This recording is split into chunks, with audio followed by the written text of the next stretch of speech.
Innal hamdalillah nahmaduhu wa nasta'inuhu wa nastaghfiruh wa na'udzu billahi min shururi anfusina wa min sayyiati a'malina man yahdihillahu fala mudilla lahu wa man yudlil fala hadiya lahu wa asyhadu an la ilaha illallah wahdahu la syarika lahu wa asyhadu anna Muhammadan 'abduhu wa rasuluhu la nabiyya wa la rasula ba'dahu. Allahumma salli wa sallim wa barik wa an'im ala abdika wa rasulika nabiyyina al-karim sayyidina wa maulana Muhammadin wa ala alihi wa sahbihi wa man sara ala nahjihi ila yaumiddin. Amma ba'd. Ikhwatal iman rahimani wa rahimakumullah.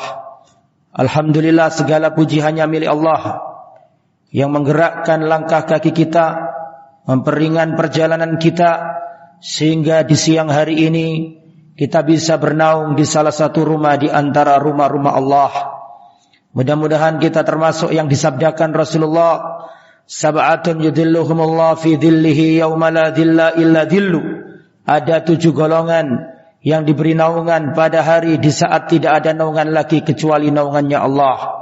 Di antara 7 golongan itu adalah wa rajulun qalbuhu mu'allaqun bil masajid, orang yang hatinya terpaut di masjid, orang yang rindu dengan masjid.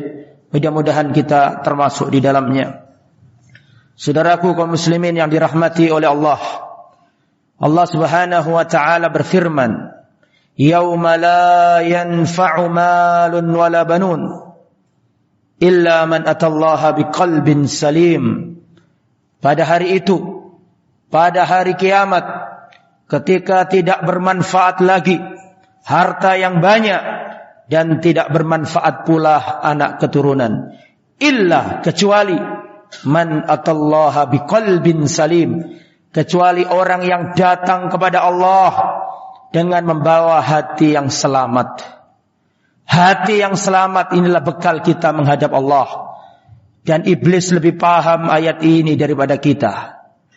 Seorang bertanya kepada Hasan al-Basri, "Ayanamu iblis?" Wahai gurunda, apakah iblis itu tidur? Faqal, maka Hasan al-Basri menjawab, "Lau nama iblis lawajadna rohatan." Seandainya iblis itu tertidur santai-santai, niscaya kita bisa selamat dan bisa istirahat barang sebentar dari godaannya. Iblis senantiasa mencari peluang dan menjadikan hati kita target. Karena iblis paham hari kiamat nanti harta manusia enggak bermanfaat, anak-anaknya manusia enggak bermanfaat, tahtanya enggak bermanfaat. Yang bermanfaat adalah orang yang datang kepada Allah dengan membawa hati yang selamat. Maka hati yang selamat ini yang dijadikan target oleh iblis untuk dirusak. Maka dari itulah sudah menjadi tugas kita untuk menjaga hati kita. Kenapa? Karena tauhid ada di dalam hati. Karena takwa tempatnya dalam hati. Karena iman itu bersemayam di dalam hati. Kalau ini rusak, semua rusak. Amalnya rusak, semuanya tidak ada manfaat. Maka dari itulah mengapa kita harus menjaga hati. Yang pertama, li'annal qalba awal maudhi'i nadharillah. Karena hati adalah objek pertama pandangan Allah kepada manusia. Rasulullah sallallahu alaihi wasallam bersabda, "Innallaha la yanduru ila suwarikum wala ila amwalikum." Allah tidak melihat wajah-wajah kalian. Allah tidak melihat harta kalian. Walakinnallaha yanduru ila qulubikum. Tapi Allah melihat hati kalian. Summa a'malikum wa a'malikum, baru setelah itu amal kalian. Yang dilihat pertama kali hati. Kalau hati pertama kali dilihat sudah ada syirik, hajinya enggak dilihat Allah, salatnya enggak dilihat Allah, sedekahnya enggak dilihat Allah. Pertama kali dilihat Allah hatinya. Hatinya bersih, akidahnya benar, baru dinilai salatnya. Tapi kalau pandangan pertama sudah rusak, coret, enggak perlu dilihat semuanya. Bagaimana dinilai salatnya kalau tauhidnya sudah keliru? Sedangkan tauhid tempatnya dalam hati. Kalau dalam hatinya ada ketidakikhlasan, amal ibadahnya nggak dilihat oleh Allah. Makanya mengapa kita harus menjaga hati? Li'annal qalba awal maudhi'i nadharillah. Karena hati adalah objek pertama pandangan Allah sebelum melihat dari diri kita. Kalau sudah ikhlas, baru dilihat sholatnya. Benar enggak? Pertama ikhlas untuk menentukan hatinya sesuai dengan tauhid apa enggak. Setelah dilihat sholatnya, amalnya sesuai tuntunan Nabi apa enggak. Maka dilihat pertama kali hati kita. Yang nomor 2, mengapa kita harus menjaga hati? Li'annal qalbah awal hadafis syaitan. Karena hati adalah target utama iblis untuk dirusak. Sebagaimana Allah melihat hati pertama kali, begitu juga dengan iblis. Iblis target utamanya adalah merusak hatinya manusia. Merusak ketauhidannya, merusak keikhlasannya, merusak ketawaduannya. Semua kebaikan dalam hati berusaha dirusak oleh iblis. Ikhlasnya digerogoti supaya menjadi riya. Akidah bergantung kepada Allah digerogoti sehingga dia melakukan kesyirikan. Yang nomor 3, mengapa kita harus menjaga hati? Karena besar dan kecilnya pahala ditentukan apa yang ada dalam hati. Bukan dari amal itu sendiri, tapi dari hati.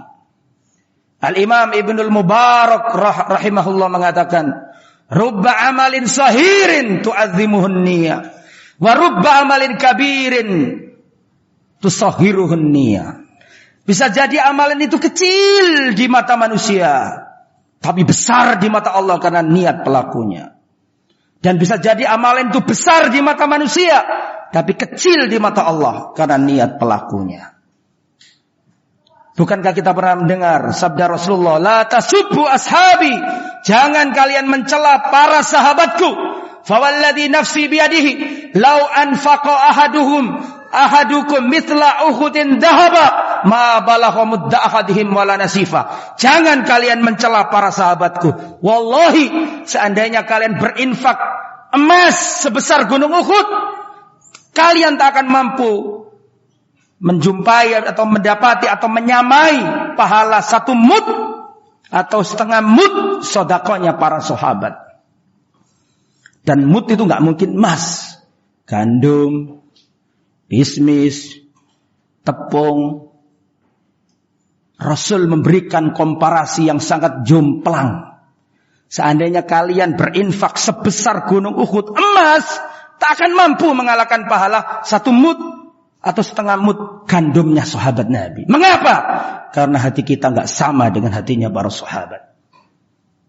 Yang nomor 4, mengapa kita harus menjaga hati? Karena jika hati baik, baik seluruh tubuh. Dan jika hati rusak, rusak seluruh tubuh.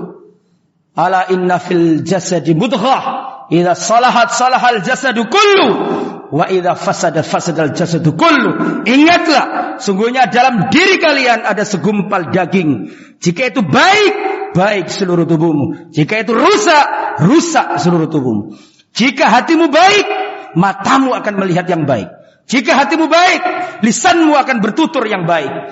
Jika hatimu baik, niscaya telingamu akan mendengarkan hal-hal yang baik. Jika hatimu baik, kakimu akan melangkah ke tempat-tempat yang baik. Jika hatimu rusak, lisanmu rusak, matamu rusak, telingamu rusak, kakimu berjalan ke tempat-tempat yang rusak.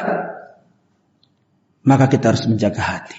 Yang kelima, mengapa kita harus menjaga hati? Li'anna amradhal qalbi makhfiyah. Karena penyakit hati itu tersembunyi. Kalau ada orang meriang panas dingin sebelum orang lain tahu, dirinya yang tahu duluan setelah Allah Subhanahu wa taala. Saya meriang, orang lain enggak tahu, yang saya tahu yang tahu duluan ya saya. Enggak enak semuanya tenggorokan. Tapi kalau orang terserang penyakit hati, orang yang menderita enggak tahu, yang tahu orang lain. Hasad, dengki, dia enggak merasa. Makanya sulit dandanani, repot obatani. Makanya harus dijaga hati kita. Aku lu qauli hadza wa astaghfirullahaladzim innahu huwal ghafurur rahim.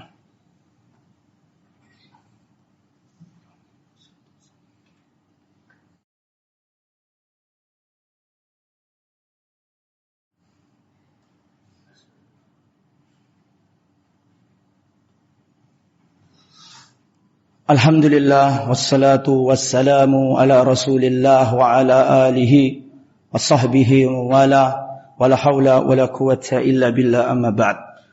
Ikhwani fillah a'azzani Allah wa iyyakum. Insyaallah beberapa hari ke depan kita akan menjumpai tamu yang agung, yaitu syahrul Ramadan. Maka sebelum menghadapinya kita harus mempersiapkan bekalnya.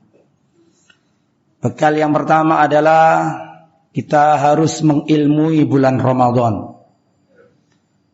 Untuk mengamalkan wasiat para salaf, al-ilmu muqaddamun qabla al-qawli wal amal. Ilmu harus didahulukan sebelum ucapan dan perbuatan. Maka dalam 1 bulan kurang lebih ini, marilah kita belajar tentang bab Ramadan.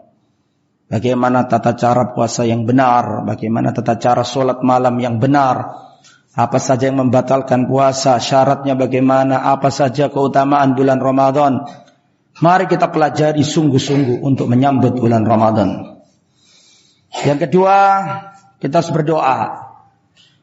Berdoa sebelum Ramadan, berdoa ketika di dalam bulan Ramadan, dan berdoa sesudah bulan Ramadan. Sebelum Ramadan kita berdoa untuk disampaikan Allah ke bulan Ramadan. Para salaf dulu itu kalau ditinggal para salaf dahulu ketika ditinggal bulan Ramadan 6 bulan mereka menangisi kepergian Ramadan. Dan mereka berdoa, Allahumma taqabbal minna, ya Allah. Ya Allah, terimalah amal yang aku lakukan di bulan Ramadan. 6 bulan mereka menangisi saking khawatirnya amal mereka tidak diterima di bulan Ramadan. 6 bulan mereka berdoa, taqabbal minna, taqabbal minna. Dan 6 bulan berikutnya mereka berdoa, Allahumma ballighna Ramadan. Ya Allah, sampaikanlah kami kepada bulan Ramadan. Dan di tengah-tengah Ramadan pun kita harus berdoa pula, ya Allah, berikan kekuatan kepada kami untuk bisa melaksanakan dan mengisi bulan Ramadan dengan kebaikan. Semoga apa yang disampaikan bermanfaat. Allahumma salli wa sallim wa barik ala nabiyyina wa habibina Muhammadin wa ala alihi wa sahbihi ajma'in. Allahumma ighfir lil muslimina wal muslimat wal mu'minina wal mu'minat al ahya'i minhum wal amwat. Rabbana ighfir lana dunubana wa israfana fi amrina وثبت أقدامنا وانصرنا على قوم الظالمين على قوم الكافرين. ربنا هب لنا من أزواجنا وذرياتنا قرة أعين واجعلنا للمتقين إماما. اللهم إنا نسألك علما نافعا ورزقا طيبا وعملا متقبلا. اللهم إننا نعوذ بك من علم لا ينفع ومن قلب لا يخشع ومن نفس لا تشبع ومن دعوة لا يستجاب لها. اللهم أعز الإسلام والمسلمين وأذل الشرك والمشركين أعداءك أعداء الدين. اللهم انصر إخواننا المستضعفين في فلسطين وفي سوريا وفي العراق وفي كل مكان. انصرهم يا رب العالمين. وصلى الله على نبينا محمد وعلى آله وصحبه أجمعين. والحمد لله رب العالمين. أقيم الصلاة.